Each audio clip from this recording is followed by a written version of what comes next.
Welcome friends. Next scene में हमें palace का सीन दिखाया जाता है। ग्रैंड मेज एम्परर से मिलने आए हुए थे एंड एम्परर कहते हैं तो आप यहाँ किस लिए आए हैं। देन ग्रैंड मेज कहते हैं मैजिक टावर की आपकी पिछली यात्रा पर आपने हमें मैजिक स्टोन का एक भंडार गिफ्ट में दिया था। आज अ ग्रेटिट्यूड के रूप में मैंने उनमें से एक अरोमा स्टोन बनाया है। ये एक सूक्ष्म प्रकाश और फ्रेगनेंस उत्सर्जित करता है जो आपके बेहतर नींद में मदद करेगा। एंड ये सुनकर इम्प्रेस कहती है वाओ। एंड इम्प्रेस स्माइल करते हुए कहते हैं थैंक्स। आपकी रिपोर्ट की वजह से हमें मैजिक स्टोन वाली खदान का पता चला। क्या आप हमें इतनी दूर से यही गिफ्ट देने के लिए यहाँ आए हैं। देन ग्रैंड मेज स्माइल करते हुए कहते हैं दरअसल मैं यहाँ एक जरूरी मामले पर चर्चा करने आया हूँ। ये क्राउन प्रिंस के एंगेजमेंट से संबंधित है। देन एम्परर कहते हैं क्राउन प्रिंस के एंगेजमेंट से संबंधित आगे बताएं। देन ग्रैंड मेज कहते हैं ज़रूर योर मैजेस्टी। आपने लेडी हॉल के बारे में चल रही अफवाह ज़रूर सुनी होगी। मैं समझता हूँ कि अभी तक कुछ भी साबित नहीं हुआ है, लेकिन अगर किसी ऐसे पर्सन के बारे में अफवाह फैलती है जो इंपीरियल फैमिली का सदस्य बनने वाला है तो मुझे लगता है कि आप दोनों के लिए ये चिंताजनक विषय है। सो एज अ ग्रैंड मेज मैं एक रिक्वेस्ट करना चाहूँगा। लेडी हॉल को क्राउन प्रिंसेस के कैंडिडेट की लिस्ट से हटा दे और उन्हें मेरे डिसाइपल के रूप में नियुक्त करे। मैं उन पर नज़र रखूँगा और उनका मार्गदर्शन करूँगा। देन एम्परर हैरान होकर कहते हैं दूसरे शब्दों में कहूँ तो आप मानते हैं कि लेडी हॉल में डार्क माना होने की संभावना है। देन ग्रैंड मेज कहते हैं जब मैंने लेडी हॉल को देखा तो मुझे कोई डार्क माना नहीं लगा, लेकिन मैं इस बात की पुष्टि कर सकता हूँ कि उनके भीतर एक स्ट्रॉन्ग पावर है। अगर योर मैजेस्टी अनुमति दे तो मैं उन्हें अपना डिसाइपल बना लूँगा और उनकी प्रतिभा को निखारते हुए भविष्य की किसी भी समस्या के लिए तैयार भी करूँगा। देन इम्प्रेस कहती है ग्रैंड मेज अगर ये मामला आपको चिंतित करता है तो इसका मतलब है कि लेडी हॉल की पावर इंपीरियल फैमिली की सुरक्षा और प्रतिष्ठा को प्रभावित करेगी। जैसा कि आपने कहा लेडी हॉल को क्राउन प्रिंसेस की उपाधि देने का कोई कारण नहीं है, तो क्या आपके मन में कोई खास कैंडिडेट है। एंड ग्रैंड मेज मन में कहते हैं लगता है कि इम्प्रेस मेरी बात से सहमत है। मुझे नहीं पता कि उनकी और हॉल फैमिली के बीच क्या हुआ, लेकिन मेरे लिए ये अच्छा है। देन कहते हैं सैडली फैमिली की सेकेंड डॉटर लेडी जेना के बारे में क्या ख्याल है। मैंने सुना है कि वो एक पावरफुल फोरसाइट एबिलिटी के साथ पैदा हुई थी। वो पॉलिटिक्स में भी स्मार्ट और नॉलेजेबल है।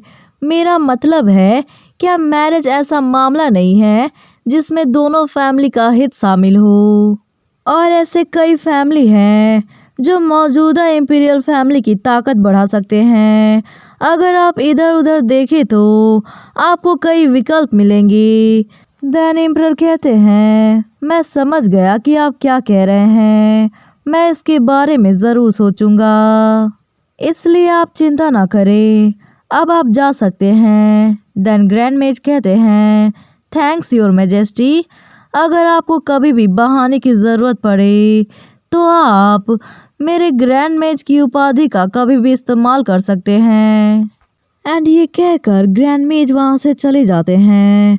एंड एम्परर ग्रैंड मेज की बातों से परेशान होकर कहते हैं वो आदमी हमेशा अपनी बातों से हद पार कर जाता है।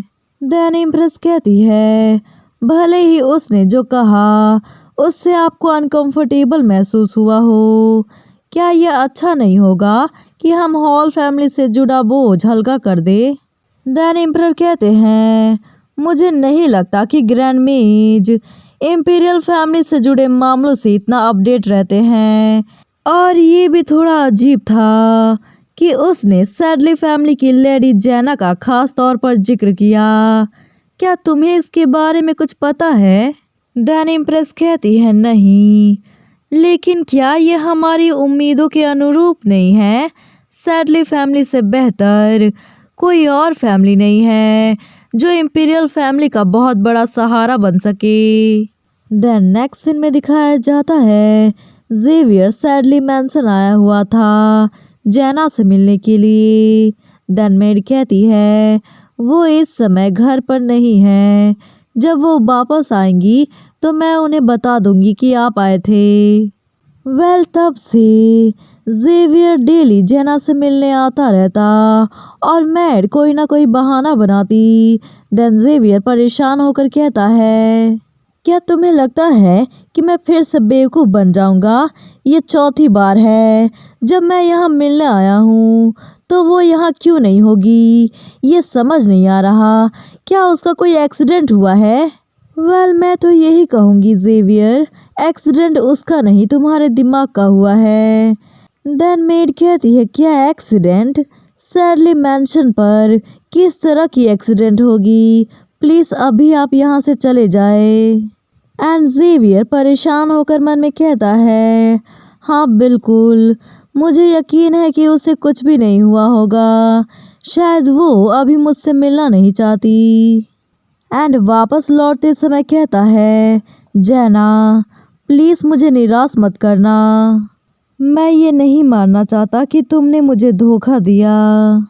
जेवियर ये सोच ही रहा था। देन तभी एक लेडी दौड़ते हुए जेवियर से टकरा जाती है।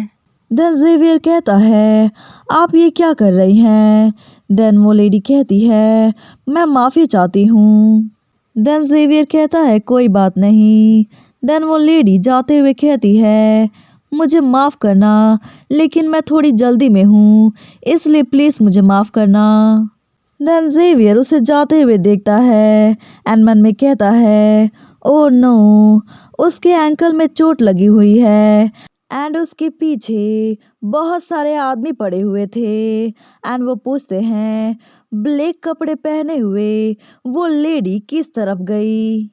देन जेवियर उन्हें गलत डायरेक्शन बताते हुए कहता है, वो उस तरफ गई हैं। देन हमें दिखाया जाता है जहाँ वो लेडी छिपी हुई थी, वहाँ पर जेवियर जाता है एंड कहता है, क्या तुम ठीक हो? एंड ये सुनकर वो लेडी डर जाती है। देन तभी जेवियर कहता है, चिंता मत करो, वो लोग दूसरी तरफ चले गए हैं। देन वो लेडी कहती है, थैंक्स, लेकिन तुमने मेरी मदद क्यों की? तुम तो मुझे जानते तक नहीं। देन जेवियर कहता है, ऐसा लग रहा था कि कई लोग एक कमजोर लेडी का पीछा कर रहे थे। एंड घबराते हुए कहता है, कहीं तुम क्रिमिनल तो नहीं हो? मैंने अभी अभी एक क्रिमिनल की मदद तो नहीं की है ना? देन वो लेडी ये सुनकर शॉक्ड हो जाती है एंड हंसते हुए कहती है, मैं कोई क्रिमिनल नहीं हूँ, इसलिए चिंता मत करो। खैर, मेरी मदद करने के लिए तुम्हारा थैंक्स। सिंस तुम मेरे सेवियर हो, तो मैं कम से कम ये जानना चाहूँगी कि तुम कौन हो और तुम्हारा नाम क्या है? देन जेवियर कहता है, सेवियर? नहीं, बिल्कुल भी नहीं, प्लीज़ मुझे बस जेवियर कहें। एंड जेवियर नाम सुनकर मानो उस लेडी के फेस पर चमक आ जाती है एंड कहती है, जेवियर, क्या तुम ड्यूक हॉल के बेटे हो? देन जेवियर कहता है, इसका मतलब कि आप मुझे जानती हैं, तो क्या मैं जान सकता हूँ कि आप कौन हैं?